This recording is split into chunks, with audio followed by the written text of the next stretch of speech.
Welcome back to Feminine Fortune. Today is the fourth episode in a series of episodes called The Principles of Feminine Selling, where I'm diving deeper in the main principles of how to sell the feminine way, no matter what type of sales you're in. So if you haven't listened to the first three principles, go back and listen to those and then come back to this one. Today's principle is what I call Julie's permission to dream.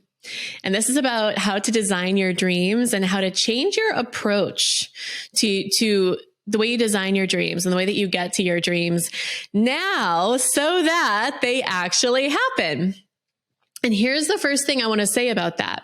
And I think this is like a really big kind of like mistake that a lot of people make when they think about their dreams. So what I want you to do is to come from your dreams instead of going to your dreams. Come from your dreams instead of going to your dreams. Okay. This might sound Captain Obvious, but it does need to be said. Your dreams will not happen on their own. They won't happen by accident, and they won't be delivered to you on a silver platter by a knight on a white horse. They have to come from somewhere. And here's the deal. They come from you.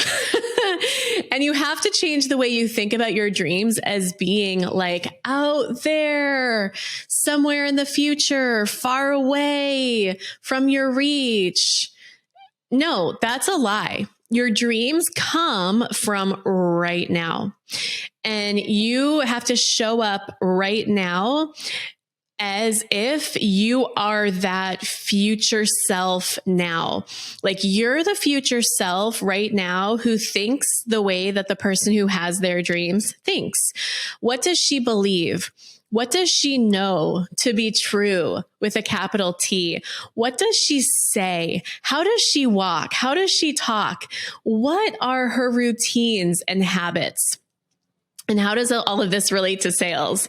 Well, it's really simple. You're not going to be able to create your income dream from selling or from anything if you don't know what those dreams are and if you don't embrace them and focus on them now. It's kind of like when you get into your car to drive to your family's house for Thanksgiving, or you get on the plane, right? And you don't just hit the gas hoping the car ends up in the right place. And hopefully the pilot's definitely not doing that. No, you're completely clear on where you're going. You're completely clear on the destination, and your dreams are no different. And nobody is going to declare them and focus on them if you don't. And all of this makes me think so much of Rush, one of my clients, and now the head coach in my coaching department. And when she hired me as her private coach 10 years ago, she had just graduated college, and everybody around her, her family, her friends, everybody said, just get a job like a normal person and use that expensive degree that you just earned like in a normal job like everybody else. But like that particular path just really rubbed her the wrong way. And I think one of the reasons why she ended up choosing me as her coach is because I was the one person in her life who said yes. Dream. And even though at the time for her, it was super financially stretchy, she saw the value in that. And after pursuing her international travel and graduate school dreams successfully and like doing all of the things that I coached her to do that were her dreams every step of the way, she settled back down in her hometown of Raleigh and started her vocal coaching business. And that was only a few years ago. And she's already made over $250,000 as a vocal coach. She's bought her first house. She like every step of the way, it was almost like it was too easy. And I'm hesitant to say that. Like I'm hesitant to say, oh, it can be easy. But there's definitely a flow to things when you have this approach of here's my dream and I'm going to show up in a way now of coming from that dream versus trying to get to that dream, right? The problem is that people just don't let themselves dream because they don't want to be disappointed, or they don't want to like alienate others or end up alone or be the tall poppy, if you've heard of like tall poppy syndrome or anything like that.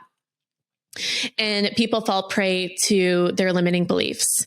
And so often people don't have what they want because they have fears and they don't even let themselves consider the possibility. They don't let themselves dream. And it's like they're more focused on the current circumstance or limitation or all the reasons why they can't fill in the blank, make the $10,000 a month, quit their job and pursue a business that inspires them, that makes a difference for others. And so that's what they keep creating every single day. It's like that saying, what I think Henry Ford said it, whether you think you can or you think you can't, you're right. And that goes back to that principle, another one that I talked about in this podcast, which is what you believe, you prove. What you believe, you prove. And so what are you trying to prove? Are you trying to prove that yes, you can? Or are you trying to prove that no, I can't? And I even fall victim to this sometimes. I even fall prey to it. I fall in this pitfall. I was talking to one of my friends about my limitless sales challenge.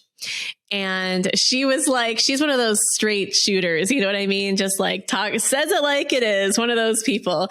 And we're talking to her about it. And she was like, I would never attend a 7-day challenge or a 5-day challenge. And she's like, I'm the type of person who just wants to get to the bottom line or hire a person or like have an agency, do it for me so I can get there faster and she's like quick like that. And she asked me what I thought about maybe teaching what I taught in that big, long challenge in an hour.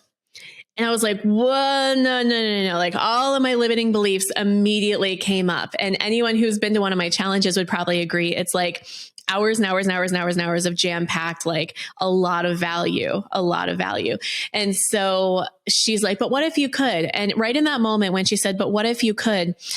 My friend gave me permission to dream. And it was permission to dream about the possibility that I could teach all of that basically like 10 to 14 hours worth of content inside of just 1 hour. So I was like, well, like I'm willing to try it. And so sure enough, I created a masterclass. It's an hour long and I called it the 3 things you must know before you try and sell anything. And it really is my full challenge wrapped up into just an hour of training. And it's great because there's people who come to that masterclass who would not come to the big long challenge and vice versa. And so it really allows me to access and help a lot more people. And isn't it crazy to think that like up until then, I was in my own way of limiting beliefs before that got created?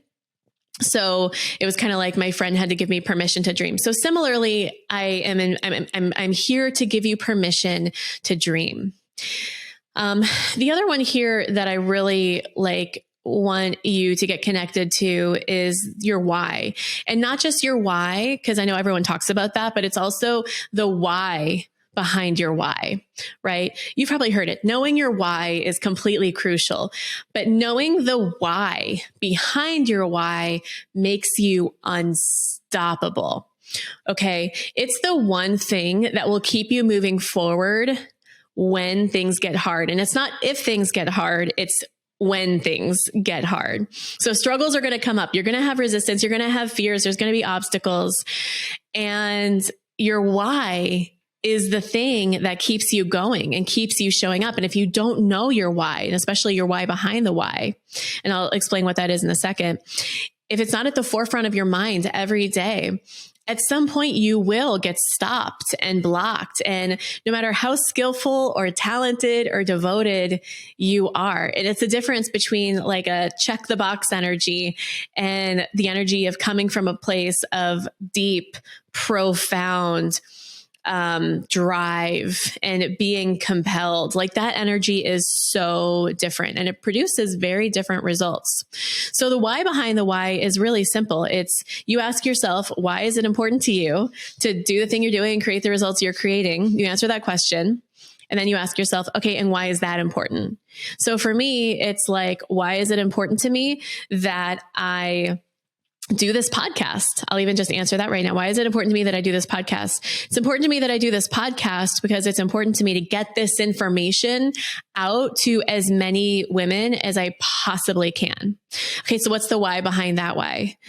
The why behind that why is because if the women are able to access this information, maybe they'll be able to get to their dream and their journey faster than I was able to. And it's sort of like this karmic, like making a difference for my past self in a way.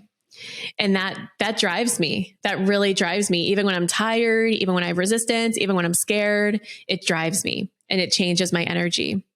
Right. So I had a client who I supported with filling retreats. I worked with her sales team to help her fill her retreats. And I worked with her 2 different times in 2 different launches for filling her retreats. In the first launch we did, it was like, the energy was flowing. Like the people were coming in. We had so many calls booked. The close ratio was like 80%. Like her salesperson was like, and she's in, and she's in, and she's in, and she's in, and she's in. Like we actually ended up having a waiting list for the retreat, believe it or not. It was like minimal objections, lots of engagement. It just was like flowing. That was the first time around. The second time around, it was honestly like pulling teeth. It was so challenging. And I was asking her, because I know these principles, and I actually said to my friend who hired me to help with the team, I was like, I don't think this is about your salesperson. This has nothing to do with I think this has to do with you. And she got honest with me and she acknowledged, like, I don't have a passion behind this anymore. I don't have a why behind this anymore. Like her energy actually trickled down into the whole team, no matter what they did. Right. So when her team was on fire and inspired, it was like my friend's why trickled down and affected the team. When my friend was like kind of wishy-washy, in and out, take it or leave it, it made it really hard for her team to sell, for the leads to come in. It was just a totally different experience. It's kind of like in the spiritual integrity, the 3 types of sales integrity episode that we did before. It's the spiritual integrity. What really happened here was she didn't have spiritual integrity because it was more about doing the thing than having the heart and the belief and the why behind it. And so hopefully you can see how that can affect results. So the idea here is that you get to design your dreams from right now and act and be and feel your dream from your future self being here, being her right now, changing your approach to how you dream, how you feel every single day right now so that they actually happen. And here's what I invite you to do. Set a timer on your phone for 60 seconds and just free write whatever your dream is. Like, don't overthink it. Don't second guess. Don't try to figure out how is it going to happen. Like, don't go into any of that. And you may feel inspired to go longer than 60 seconds. And this is one of the things we nail in the first week of Feminine Selling Academy, which is the course where I actually help people with this kind of thing. Because your dream, clarity on and having permission to dream and knowing the why and the why behind the why, this is all fundamental to ensuring that you get to where you want to go. So give this a try on your own for now. And by all means, send me a DM and let me know how it goes. I'd love to hear how this made a difference for you. Okay. And if this episode today opened up something for you, share the goods. Send it to a friend who may also benefit from thinking about her dreams a little bit differently. And if it did make a difference for you, I do ask that you subscribe. It makes a difference for me and I appreciate it. Also, make sure to go follow me on the socials and the Facebooks for all the behind the scenes of what I've got going on. And I will see you in the next episode of Feminine Fortune.